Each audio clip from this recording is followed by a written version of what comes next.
Good afternoon, everybody. My name is Donna Fiesel, and I'm your host of Donna's Edge Talk Show, where truth matters. Thank you so much for watching every day, Monday through Friday. Beginning at 1 p.m. Central, so I get to ride home with you in the afternoon. It's always a fun ride. You can find us many different ways. You can find us syndicated on Abundant Television, found on Roku, Apple TV, and Amazon Fire.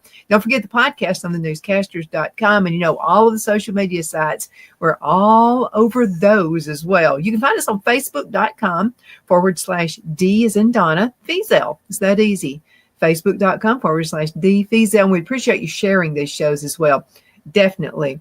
Anything else? Oh, yeah. Continue sending emails. Okay. Those really, really do make my day. Donna@donnasedge.com. Donna@donnasedge.com. And I appreciate all the recommendations, and I appreciate all the different ideas that you guys have for the show. Speaking of which, a lot of folks really like to have Terri LaPoint on the show.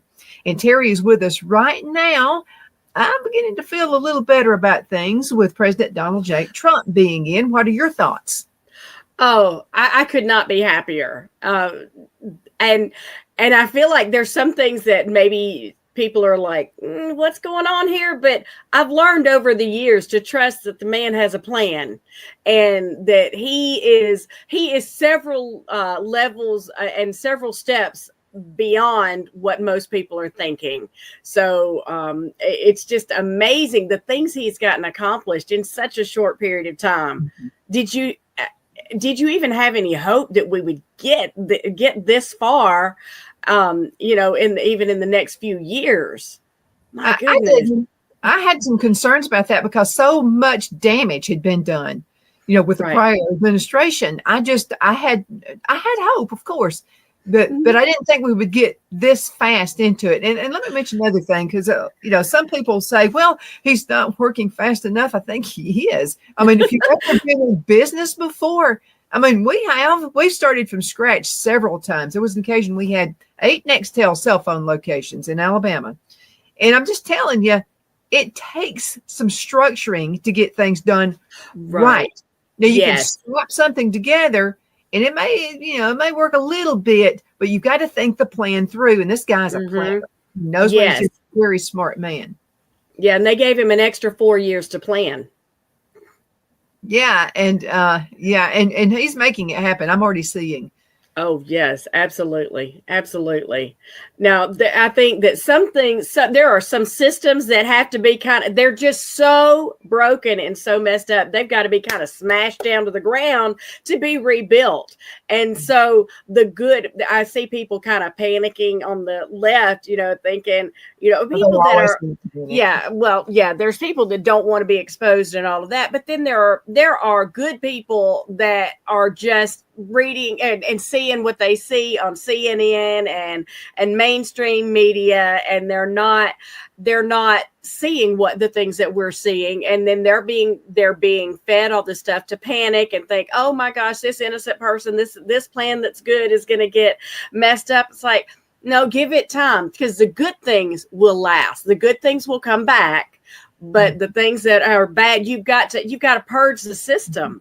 Kind of like my computer was doing earlier. Sometimes you just gotta, and it takes longer. Go on. Yeah. Well, let's think about this analogy. Everybody in the world knows about Six Flags. I mean, there's a Six Flags that you can drive to or fly to from all over the United States, even all over the world. So what if a hurricane came through and knocked down Six Flags? You would not get it open like the first day. Right. There's going to take some planning, the strategy. You're going to have to fix things. There will be empty spots where there were full spots. You got to get all that stuff. There's just a lot to do. I'm pleased. with what he's already done. So excited. I could not be happier. And I think that we're going to see so much more. I don't feel like he's going to let up on this pace. I feel like this pace is going to keep on continuing because there's so much that needs to be done in America. Well, he has the right team together, and that makes all. See, it's not okay. I've seen business people open a business, and they would hire people, but they wouldn't let them do the job. They wouldn't hire the right people. it would almost be, can you breathe? And they would put like a mirror in front of their mouth. If you could breathe, you got the job. Well, he's not concerned with, if you're black or if you're white or if you're purple, if you're pink. He doesn't care about those things. The right person for the job. And that's key. I mean, that is crucial. It's not only key, it's crucial. And he's doing that. What do you think about some of the folks that he's put in? Well, I will tell you, Cash Jackson for his position. My goodness, the things that are going to be revealed, and then RFK Jr. for the Health and Human Services.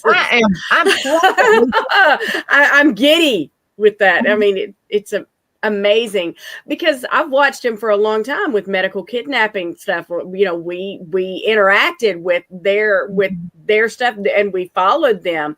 And I know that they knew a lot of the things that we were seeing and the things that most people really hadn't seen unless, vaccine injured children, people didn't think to question vaccines until that something happened to their child. So, and medical kidnapping, nothing seemed to happen. Nobody seemed to think that there was a problem with Child Protective Services unless they did it to their child or grandchild or somebody they love. So now it's becoming much more in the public because I know he's aware, but these moms and these parents that have been crying out for so long, they are overjoyed to see him here. I can't wait to see. They finally have a voice. These folks have been out in the wilderness, I mean, screaming for help, and nobody has wanted to come to the forefront and make it happen. Right. And mainstream media didn't want to touch them. They found a little bit of a voice in alternative media until the shadow banning and all that. And then as we found out, even Biden and his FBI was silencing voices all along, and they just the crazy stuff that's been uncovered. Phil and I have been doing a study of Proverbs, the book of Proverbs for years.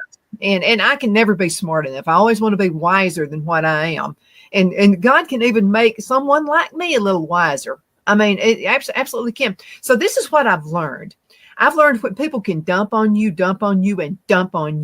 eventually the truth comes out. And when it does, the people who dumped on you are going to be destroyed. So let's take Kennedy, for instance. Okay, so he was a Democrat. He was ready to run on the Democrat ticket. They didn't want him there. Okay, so his own party turned against him. Yeah. So what did that make? So what happened out of that?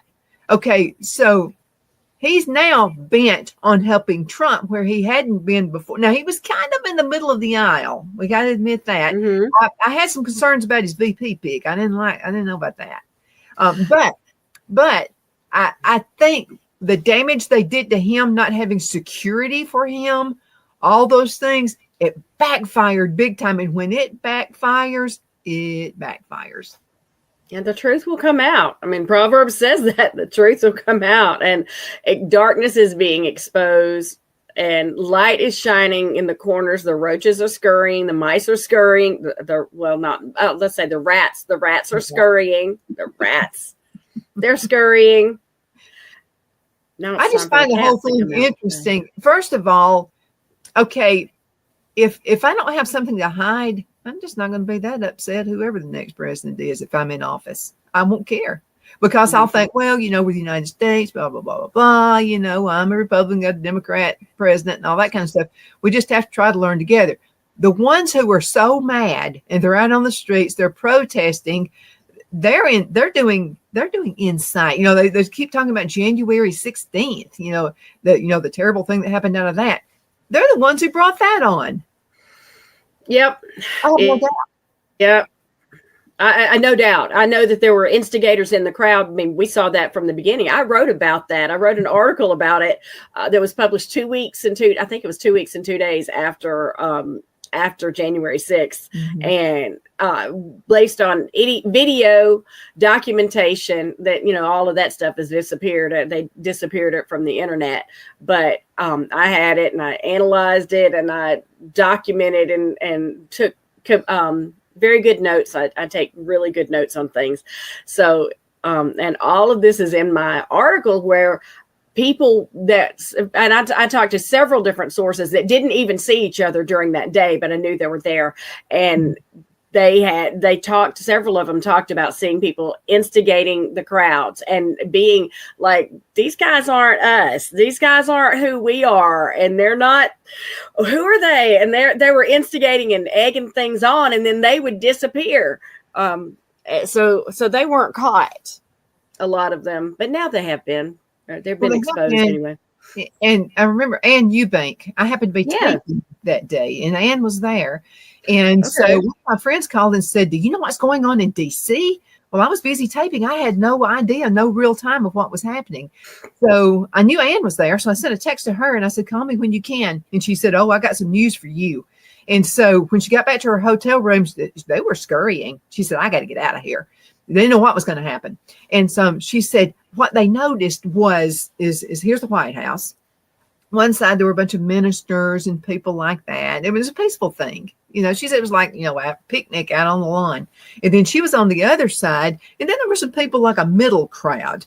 Nothing going on. Nobody mad. Nobody, it's like a Trump rally. It's always a lot of fun. And you feel like a cheerleader, But she said what they noticed, she and some other people noticed, there were some people coming in that didn't seem to fit in. And they were not mingling together. Like she was with a bunch of her people. There was a bunch together. Well, people were in different crowds together that came together. Well, people were filtrating into the middle crowd, she said. They just noticed that they weren't sitting together.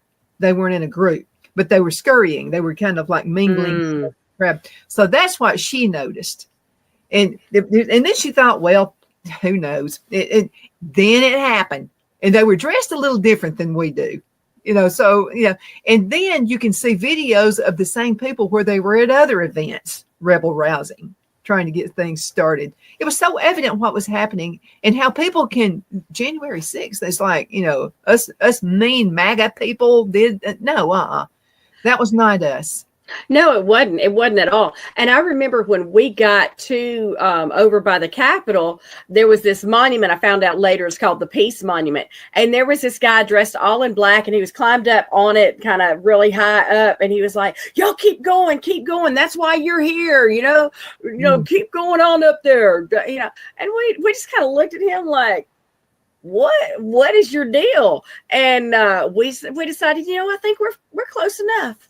I'm not sure why you're trying to herd us that way, but we're not going to be herded. We're close enough.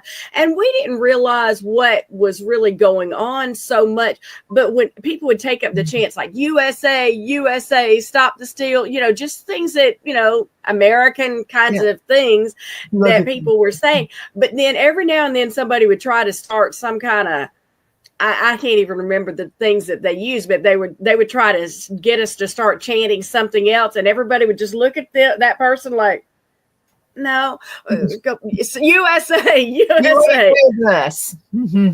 That person wasn't with us. But I'm hearing these things. It's just all over the place. But that's what you call inciting violence. Yes, exactly. They were. Not us mean, evil MAGA people. Right. We've stopped and prayed. Our group, and I recorded some of it. We decided when they were starting some, that we're like, we're just going to pray against that. And we just gathered in a huddle and we're praying for those people who were being idiots. Mm-hmm. And they were. They were being idiots. In the deepest Southern as I can muster. Bless their hearts. I knew you were going to say that. Bless their hearts. Yeah, that's how we rock and roll. Absolutely. Okay, so let's talk a bit about again Trump and the people he has in office. I believe he's got Kennedy in place is going to help. But who are some of the other folks that you think may help your cause? Honestly, I think the investigations into Health and Human Services, because that's where Child Protective Services is under Health and Human Services. I want to pull it. Can I show you, talk about something that I found very recently that was fascinating? The Administration for Children and Families Accomplishments 2021 through 2024. So this is during the Biden administration. And this comes out from the Administration for Children and Families. And I was asked to look at this, and we've got ACF, or the Administration for Children and Families, by the numbers in that term. 1.5 million households receive water bill assistance, and that's good. There were some people that needed it, rather than losing their kids, they needed help with their water bill. But that program's now been discontinued, during the Biden administration. 22.5 billion utility bill assistance. You got days like today that's freezing, or days that are hot. You've got people need utility bill assistance sometimes. $325 million for in-home and behavioral health, family first prevention services. Good. We want the family first prevention services. 123.8 billion. Everything else is millions or thousands. Billion. $123.8 billion cumulative impact of refugees and asylees over 15 years. And the whole report, I would say 1/3 of it talked about how we're helping the illegals and the refugees and the asylum seekers. And this is the Administration for Children and Families. So we're supposed to be helping American families, but the bulk of the money, the bulk of their efforts went to helping the illegals. Okay, so which brings back to another one of President Trump's picks that not elected, but neither was Kamala. So no, she was never elected. She was never elected as vice president, as a presidential candidate. So yeah, but Doge is digging into the funding, and I want you to talk about that. Let's talk. Okay. All right. So have you heard the fear mongering about Social Security? I mean, they've said for years, Republicans are going to take away Social Security. And I've been saying for years, Social Security also funds Child Protective Services. Nobody heard me. Nobody was listening. They're like, I was talking to somebody who's been following me the other day, and they were like, you're saying, wait, why is Social Security funding taking away children? Why is that? Why is foster care under that? I don't understand. I said, well, it doesn't make sense now, does it? But it is. It's under that Title IV. It's Title IV of the Social Security Administration. So you got Hillary Clinton's Adoption and Safe Families Act of 1997.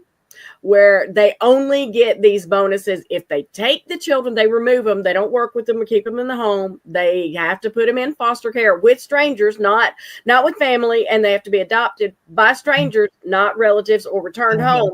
That's the only way they get that bonus, and that's under Social Security. Billions of dollars to the states.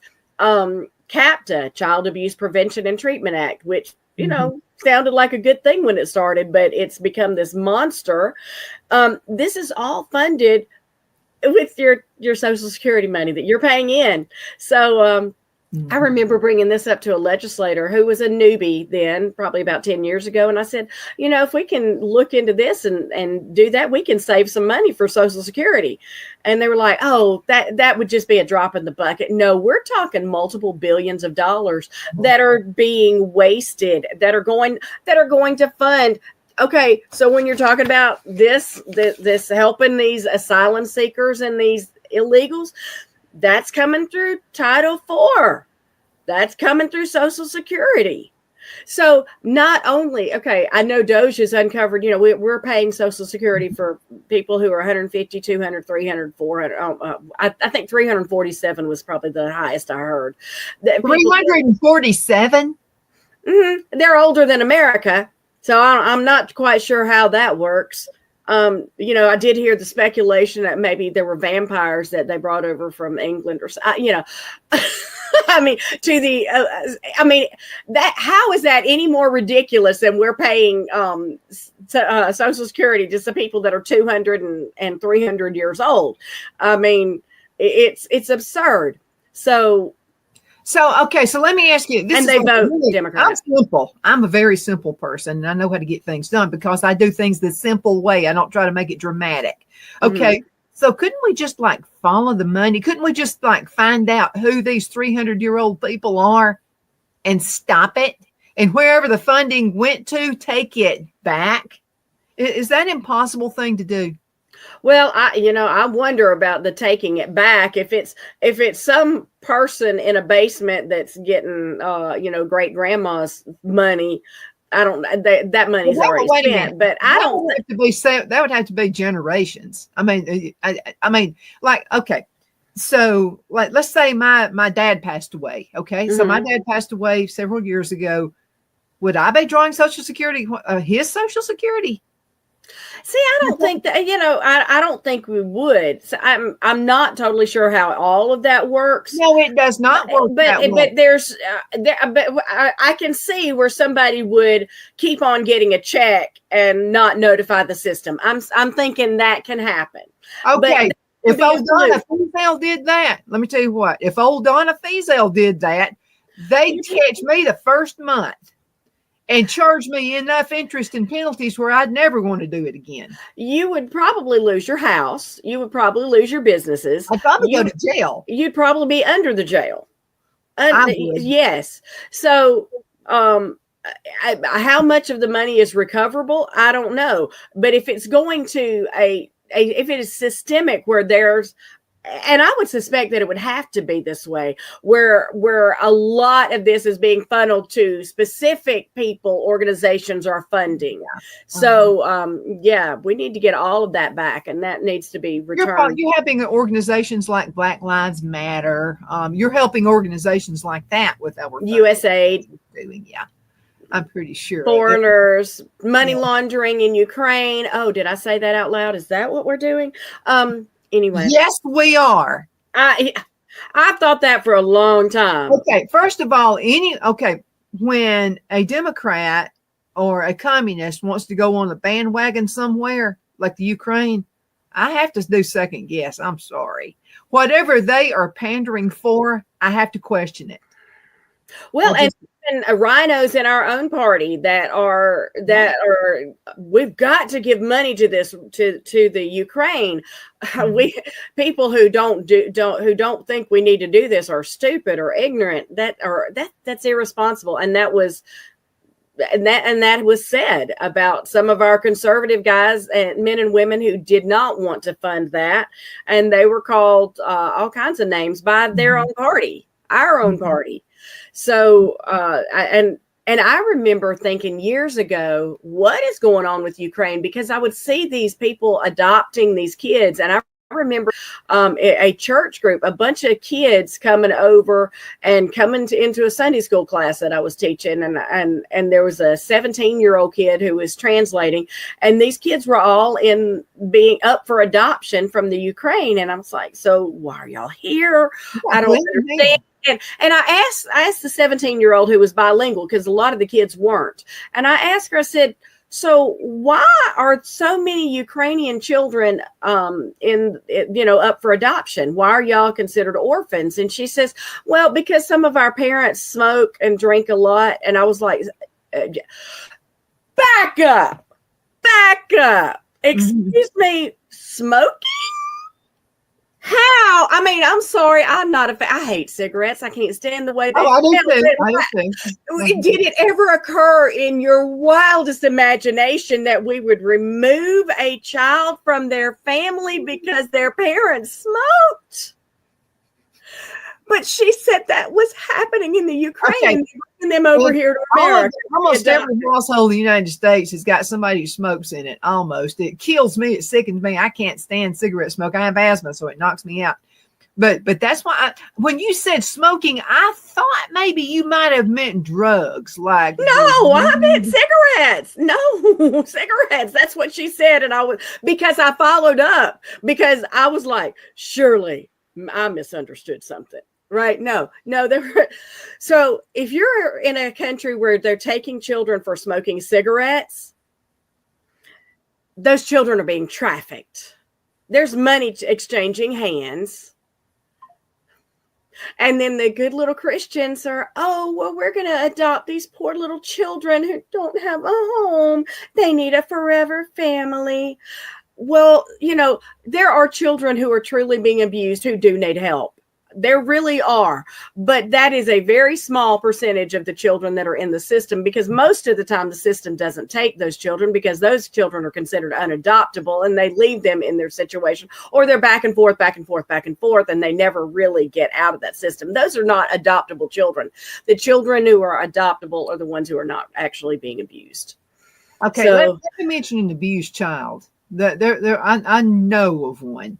Okay, I actually know several. But there was a guy I knew who used to work for the sheriff's department in Lincoln County, Alabama. Okay. So, and he also worked with me, worked for corporate GTE. So he did this kind of a part-time thing. So anyway, he comes in, he's mad at the world and blah, and he's kind of temperamental anyway, because, that's the way, most computer folks are. So anyway, I said, well, what happened to you last night? I said, you don't have to be ill at me about whatever happened. And then he told me the story. He said, I don't mean to be ill at you. He said, this is what happened. He said, a woman called and said that her boyfriend was abusing her daughter, like 12 years old, was abusing. So they get there, and the little girl is in a corner somewhere crying. The clothes are just about torn off of her. It's just really a pitiful situation. Then the dumb mother comes running out there. He didn't mean to. I didn't mean to call y'all. He didn't mean to. That child needs to be taken away from that woman. That is true failure to protect. Now, had she called and reported it and then kicked him to the curb, as she should have, maybe she didn't know anything was going on. Maybe this was his first time that she knew about, and she kicked him to the curb. I knew every single time. I was pretty much aware of anything that might happen to my son. I just knew. A true mother, a mother who loves her children, is going to know if something's going on. You're going to know something. And you might not, but you might not realize where it's coming from. You might think it's somewhere else. So I'm trying to give the mother the benefit of the doubt. If she actually kicked him to the curb and got rid of him and then got help for her child or whatever, that would be one thing. Maybe she suspected something was wrong, but she didn't want to accuse somebody of something that she didn't have any evidence of. But the child in that situation, she knew. But because what she did was she defended the man. That was where I feel like she by defending him and not kicking him to the curb, then she did fail to protect. Well, absolutely. Here's what the guy told me from the sheriff's office. He said, you know what? His head just kept accidentally getting smashed into the side of the car when I was trying to put him in. And he told the woman to shut up. He said, I can see your child is being abused. And I said, well, what are you going to do about it? He said, it's a problem. I won't be able to do a thing about it. He said, I'm going to call Child Protective Services. He said he was going to do that. And this happened in the 80s or the 90s. I don't remember when it happened. It's been several years ago. But I often thought about that poor girl, how she felt, sitting in a corner, idiot boyfriend abusing her, and the mother, mama defending him. That child needed help. Yeah. That child truly needed help. Child did. Absolutely. Let's go ahead and go into a commercial break, and we'll be right back in just a few minutes. I want to talk about the state of Alabama and what needs to be cleaned up there. Seems like it might need to start locally for mine and your cause. Okay. We'll be right back in just a few minutes. Twin City Used Car Sales has been serving drivers in the Northeast Alabama area for years with a quality selection of late model used cars, SUVs, and pickup trucks. On top of our extensive selection and competitive prices, we offer professional auto financing services for used car buyers of all credit levels. Whether you've just begun your search or you're ready to secure your next vehicle, at Twin City Used Car Sales, you will drive away with the vehicle of your dreams. The sales and finance staff at Twin City Used Car Sales looks forward to serving you, and you can apply for financing online before your visit to our used dealership in Gadsden, Alabama. Check us out on the web at twincityusedcars.com or go by our location at 901 First Avenue, Gadsden, Alabama. We sincerely look forward to serving you.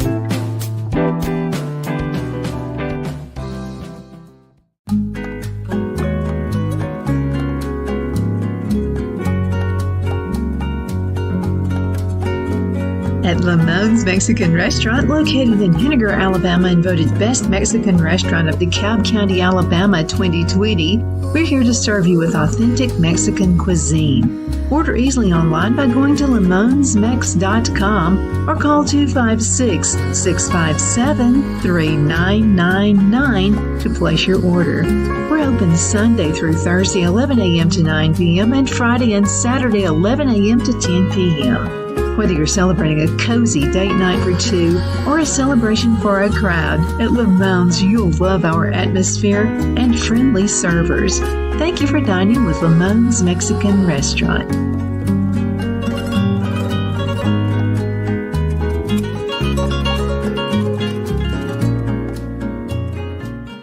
At Liberty Bank, we're all about community, whether it's to help with a charity fundraiser or help families in need. Toys at Christmas or a local football team, we're here for you. You see, we realize the importance of family. Sometimes it's to build a new home or necessary home repairs. We're here for you. If you like the feel of a small town bank with all the conveniences of a big city bank, we're here to serve you. You will find us at any of our convenient locations in DeKalb, Marshall, Etowah, and Blount counties in North Alabama. You can call and speak with any of our friendly staff at 256-659-2175 or check us out on the web at libertybankal.com. And thank you for your support of our community. Member FDIC Equal Housing Lender.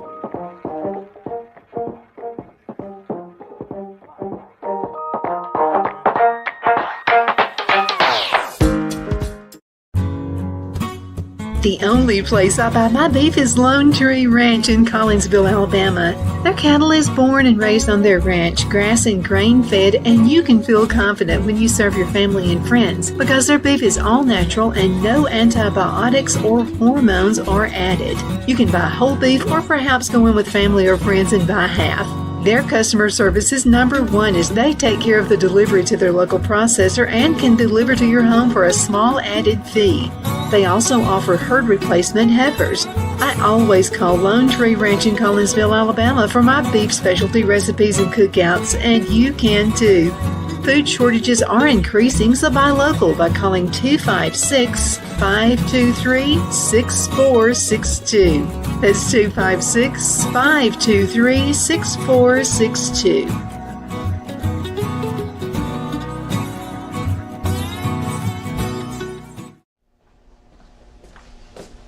Are you ready? We all wonder what tomorrow will bring, but the future lays itself at the feet of the prepared and surrenders to the will of the persistent. It's not easy, but today shapes you so you can shape tomorrow. With Northeast Alabama Community College, when the future asks if you're ready, you can answer. Yes. Begin your future at Northeast Alabama Community College. Good afternoon. We're back. My name is Donna, and I'm your host of Donna's Edge Talk Show where truth matters. Thank you so much for watching every day, Monday through Friday, beginning at 1 p.m. on the Central Time Zone as I get to ride home with you in the afternoon. And we're talking to Terri LaPoint, and this is something that's just really, I was not brought up in the best of homes myself. Mm-hmm. Nothing this dramatic. But still, I know a lot of people who've had to go through some stuff because of crazy parents and crazy foster parents, crazy whatever. And so it seems a lot like the system's not working. I want to talk to you about the state of Alabama and maybe even the county that you live in. If we had a little more control over, say, the county you live in, or maybe the town a person lives in, could we kind of combat this? Could we eradicate this whole situation, the whole problem with abused children? Well, it's interesting. I found out recently that the state of Alabama DHR, and they're over everything, Nancy Buckner and her department, but somehow the counties operate independently. So the head of the state DHR is not actually, even though the buck stops with them and they're responsible, but they're kind of not responsible because each county kind of does their own thing. So there's so much potential for fraud. I've seen over the years, it's like, well, this county is pretty good and they don't take children that shouldn't be taken, but this county takes all kinds of kids they shouldn't be taken. And this, and so there's different things on the county level. So yeah, I'm sure that there's plenty that can be done on the county level if we had some accountability. Now, I found it interesting that the state auditor position was several years back pretty much stripped of their authority to really audit and go into the books, because what needs to happen is every county's DHR and our state DHR needs to be analyzed. Their books need to be examined. Now, I'm not totally sure how, I don't know if Alabama has a second set of books. I know Arkansas had a second set of books, the one that they would show to the public and those looking into it, and they had a second set of books. Okay, wait a minute. As a business owner, if I were to have two sets of books, one with what I'm actually messing around with and doing, and then another one where, the truth is, I would lose my business and be in prison. Well, nobody went to prison over that in Arkansas. The person who was really digging into that and exposing it was murdered. So Senator Linda Collins Smith, I talk about her in my book. But so, but if one state's doing it, and we've seen a lot of corruption within Child Protective Services in many, many states. So, I don't know. I'm not accusing anybody because I don't know, but it's a question I'd like to ask, and I'd love to find out who has the authority in Alabama to do a Doge kind of thing and really dig into it. Let's find out the truth, because if you're not doing anything wrong, as they tell parents all the time, well, let us in your house. If you're not doing anything wrong, you have no reason to hide from us. But we have constitutional rights. These agencies, they answer to us. They're supposed to answer to we the people. And we should be able to go in there and say, okay, what is in your books? What are you doing? We should be able to examine that. So back to Doge. If they're scurrying and they're not wanting their books found out, what are they hiding? What are they hiding? So I think we need to look into the books of all of our DHRs. Well, do you think we're going to be able to find out? Do you think we have the folks actually in office this time who are going to be able to do something? I mean, even if 1% of it's changed, that would be a huge help. Mm-hmm. I don't know. I know we've got some great people in Montgomery, and I know we've got some not so great people. So I've heard whispers of some people being threatened for talking about daring to look into stuff. So, we need to pray for our people. We need to really pray for the ones who are wanting to look at stuff and examine it. We need to pray for their protection. And we need to pray for eyes to be open and for all of this to be exposed. Yeah, because there's so many people who don't dig for information. They don't dig. They just, that's what the news on CNN said. That's what the women on The View said. I mean, that doesn't cut it for me. I don't even listen to Fox, what they got to say. I want to do my own digging. I mean, and you kind of need to be that way. Right. And you've got to go to some primary sources. People keep sending me this article about the police in Hanceville. I used to live there. The police in Hanceville, I only lived there a few years, and I didn't like the way some things were run there. I did see some corruption, but I keep on seeing these articles and they all say the same thing. I went digging and it's like every single article said the same thing. It's like, does nobody ask any deeper questions? What's happened to journalism? I want to know the who, what, why, where, when. Dig a little, find these facts out. And I think you're one who likes to dig and find out things. No. Yes. I don't want to be like a moron. And then people who are having this happen to them and their family, they listen to my interviews and they think, well, you dumb dits. You're not asking the right questions. Do you care? I mean, you just care what CNN says. We want somebody out there who's going to dig and find out information there. And it really needs to be done. Okay. I'm just telling you, it irritates me. And I'll tell you this, I do know from the family I grew up in, people can put on a facade. I mean, they can look like they're the most religious person in the community and not be anything like that at home. And we got a lot of that going on. We've got a lot of folks running churches that don't need to be in running a church. This calls for discernment. Discernment's sadly missing in a lot of churches. So if something just doesn't feel right, if you've got a gut about something, you better go with it. Yeah. Yeah. Now I was kind of raised where you're supposed to be nice and be kind, and being nice and being kind are actually not the same thing, but just kind of, go along and get along and be kind or be nice.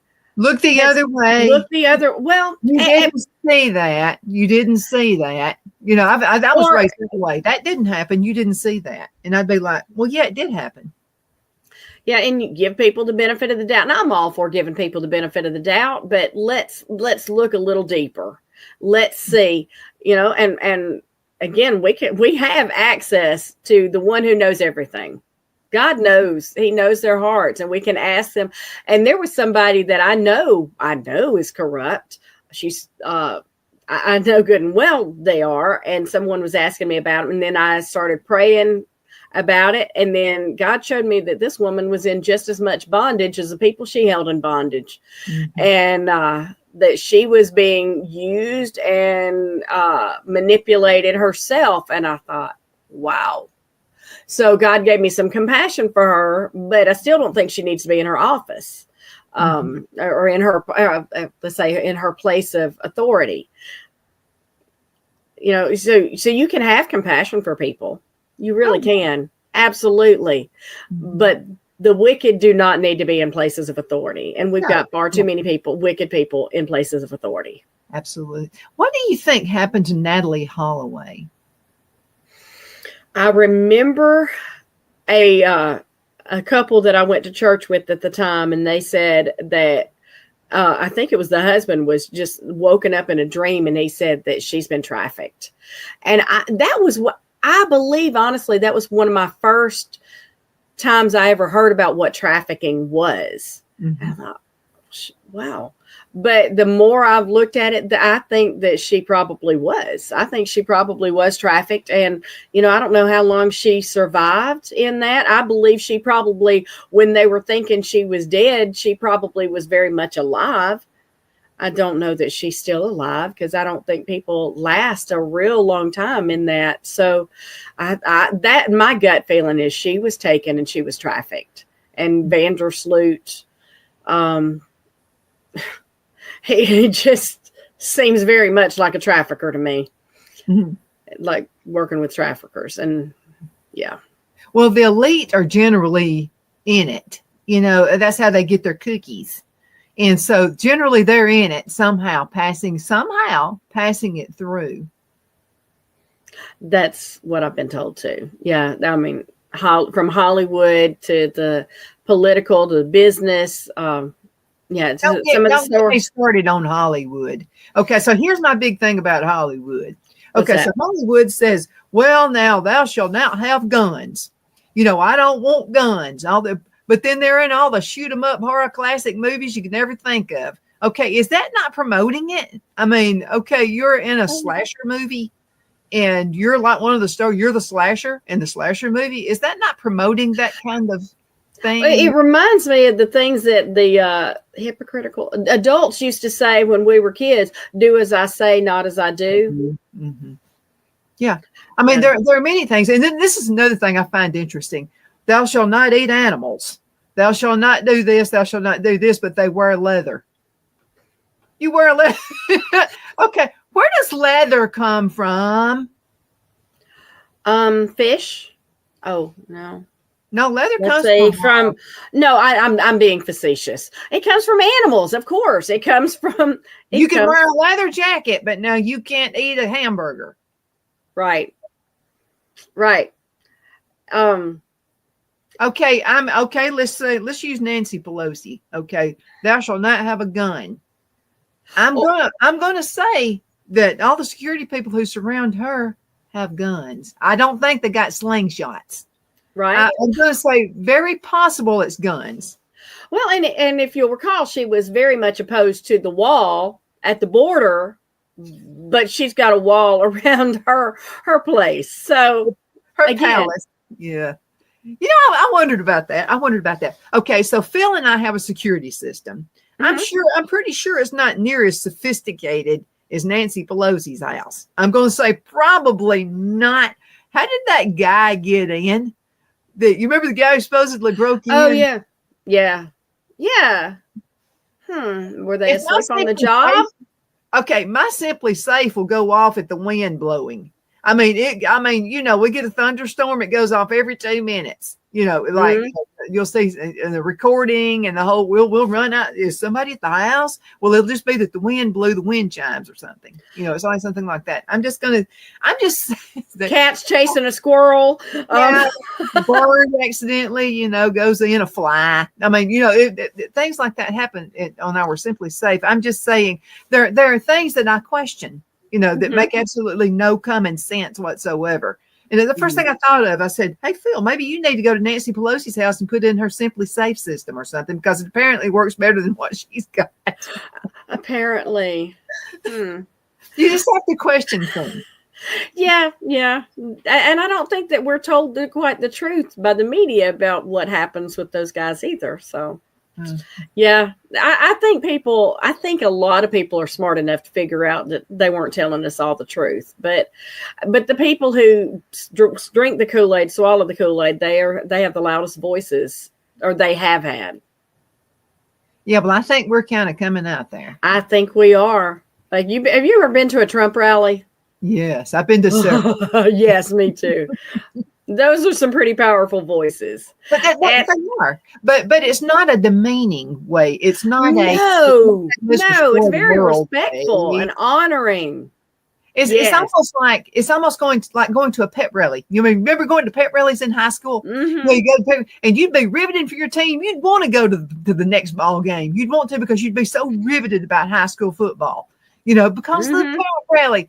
It didn't seem like anything like a lot of the people, say, oh, it's America. It's they're all mad. I have been to a Democrat rally. Mm-hmm. Everybody's mad. It's like nobody's happy. It's like I leave feeling worse than when I got there. I've had to, because of the business I'm in. And so I went, and I came in one day, and Phil said, well, I can't believe you still go to those. And I said, I get invited. I have to. So I go, and I said, it's just like nobody's happy. It's some cause to be mad. Wow. So I went with Kathy Hall from my book. When I was out there in Colorado interviewing her just before all the shutdown. There was this huge rally, MAGA rally in Colorado, in like 17-degree weather, and people were waiting out there. And we had gotten in because she's an angel mom. But afterwards, we knew that the traffic, we weren't getting out of there anytime soon. There was a Buffalo Wild Wings very close by, so we walked over there. There were MAGA hats and MAGA shirts. I had my Trump girl shirt on, and I mean, people were high-fiving. I'm there with a bunch of, I think I'm in liberal Colorado, and I'm getting high-five. People are hugging me. People are getting their pictures. People are, I mean, it was like a family reunion or college reunion or something like that, where everybody's excited to see me. They didn't know me from Adam's House Cat, and I'm a Southern girl, and they're in liberal Colorado, and they love Trump, and they love anybody who loved Trump. So, I mean, it was fun. It was great fun. Well, we absolutely had a blast. And another thing, the liberal media and folks who don't think for themselves say is Republicans and Trump people, just old rich white men. Just old rich white. I saw so many young people out there that we went to before the last election, in Rome, Georgia, and it was like the last rally before Election Day. And so Phil and I said, let's just go on out there. I want to go. I could not believe the amount of young people. Yes. And they're on fire. They're on fire. And you know how we were told the blacks don't like Trump. Well, I went to a church when I was campaigning. I was knocking on doors for Trump in Georgia, and we went to this church, and it was mostly, I would say probably 2/3 of the people there were black, and their pastor was talking about President Trump, and they were cheering on and cheering President Trump. And I thought, boy, what would the media make of this? Because they were awesome. These guys were wonderful. Well, that's a lie. But I'm going to tell you something. I think Barack Obama. I think he messed it up. I really do, because he was demeaning all the black people before the election, the black men. He was demeaning them. Well, they're not going to. I think he's done. Stick a fork in him. He's gone. I don't think he's got any pull at all now. Well, I mean, remember Joe Biden was trying to take the black card from any black that didn't support Biden. Like, so you're saying anybody who can think for themselves and who can see with their own eyes what's happening right in front of us, that they can't be black unless they vote Democrat. How insulting. I hate it when people say, well, because you're a woman, you have to support Hillary Clinton. No, I don't. Excuse me. I have no problem with women in leadership, just not that woman or the one with cackling Kamala. Yeah, I was going to be nice. I'm done being nice. I'm done. I'm absolutely so thankful she is not our president. Can you even imagine? What we would be? I don't know that you'd be able to have this show today if she were. I would have been kicked out. I would not have a show right now if she would. That would have been knocked out. That would have been done. But I want to say something to people. Okay. First of all, during the Depression, I happen to know this. My granddad wanted to buy a house, buy a bunch of land and all this kind of stuff. And his family members were saying, don't do it. We're in a depression, blah, blah, blah, blah, blah. You know, and it's rough. People have lost their jobs. You're going to lose everything that you've ever thought about having, blah, blah, blah. Well, he didn't listen to them. And so he set himself a goal, and this is in the 1930s. He set a goal that he wanted to get this house paid off. And it's a bunch of acreage in the house. No, it wasn't a Taj Mahal or anything like that. It was just a modest house. But he lived within his means. He held 2 jobs, whatever. He set his goal. He made his goal. He had it paid off in less than 2 years. Now, it was $5,000 for the whole thing, but that was a lot of money back in those days. I mean, that was called getting in debt. They were and his family. They thought they were saying the right thing. They were just looking out after him, but he had enough ambition in him. He said, "No, I know I can get it paid off. I don't want to be in debt." So let me say to all the people who say, "Oh, we're in such rough shape right now because Donald J. Trump is the president of the United States." You know what? Phil and I, even when Biden was president, Phil and I did okay. You know why? Because we lived within our means. And I raise my own food anyway. And that saves you. Well, that makes a big difference right there. If you'll raise your own, and I'm just telling you, don't be afraid. Don't get hooked into what people tell you. It's easy. I propagated. So I believe in learning. I'm 65 years old. I don't think I'm done learning anything. Right. So I took some classes, Master Gardener's classes through Auburn University. I learned a lot of stuff about gardening that I didn't know. You can propagate anything. So this is what I did. I bought 4 lavender plants. Okay. And so I'm thinking, you know what? I think I can make 20 lavender plants out of these 4 right here. I think I can do that. So what I'm going to do, I'm going to propagate 120, because out of that 120, I might get 10 plants, and I'll be happy with that. Guess what? Because of the knowledge, because I seeked knowledge and actually learned something, all 120 came up. Wow. So I got myself a little lavender farm there. But anybody can do it. Did you know that buy 1 tomato plant? All you got to do is buy 1. And if you prune it, save that little leaf that you take off, put it in some dirt, you got you another tomato plant. With a leaf? With a stem. With the stem. Okay. Wow. Okay. Now my problem here is we've done that a couple of years, and the tomatoes are growing and they're starting to do okay. And I'm looking forward to some good, yummy tomatoes. And then I go out there and a hornworm got all the tomatoes, all the squash, everything was just sticks with hornworms. So I've seen where you can plant, I think it's basil next to it. So yeah. I was just kind of discouraged. I do what? Okay. It's called companion planting. And so what happened with me, and I learned that from the class, is companion planting. And what you want to do is find something like basil, something like any kind of a woody thing like rosemary or something like that. And it has a good smell to it. It deters the insects.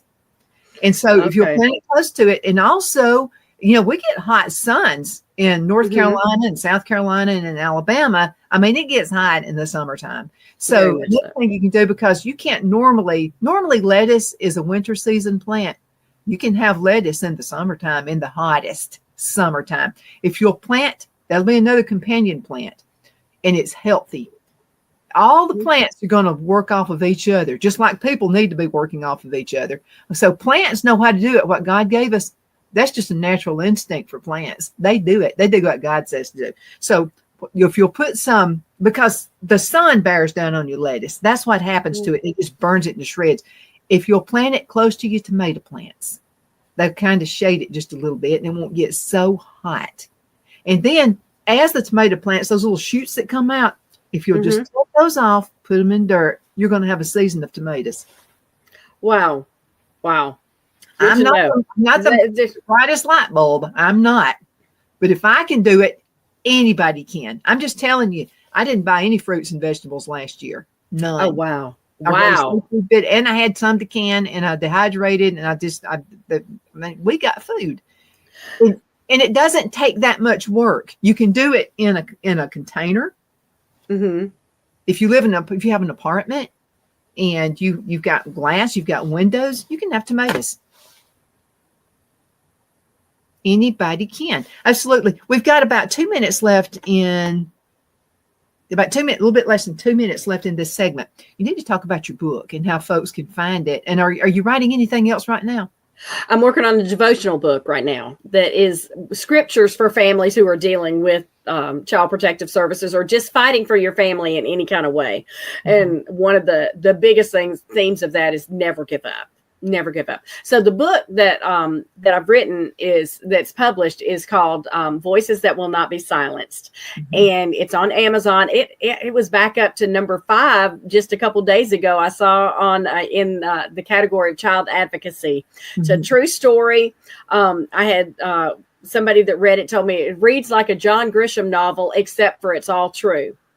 And so it's on Amazon, and then by Terri LaPoint. Terri with an I, and then you can get it at barnesandnoble.com or booksamillion.com, or you can go to my website realnewsspark.com/book/, and then that way you can get a signed copy, or you can go to somewhere where I'm speaking, or if you want your group to have me speak, just contact me. You can find me on Facebook. My email is my name, Terri LaPoint @protonmail.com, and just get in touch with me, or Donna can get in touch with me, and I'd love to come speak to your group and talk about what's going on with our children and what some things we can do.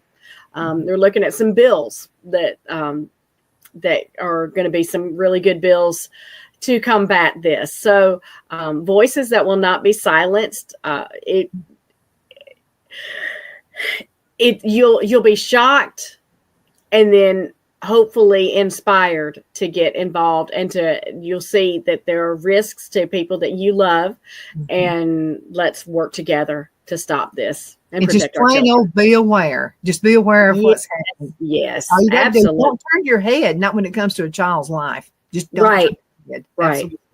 Terri, thank you so much for being with me. We're going to have to go ahead and catch the next guest. It's always so good. And thank you so much for everything you do. We definitely appreciate that. Absolutely.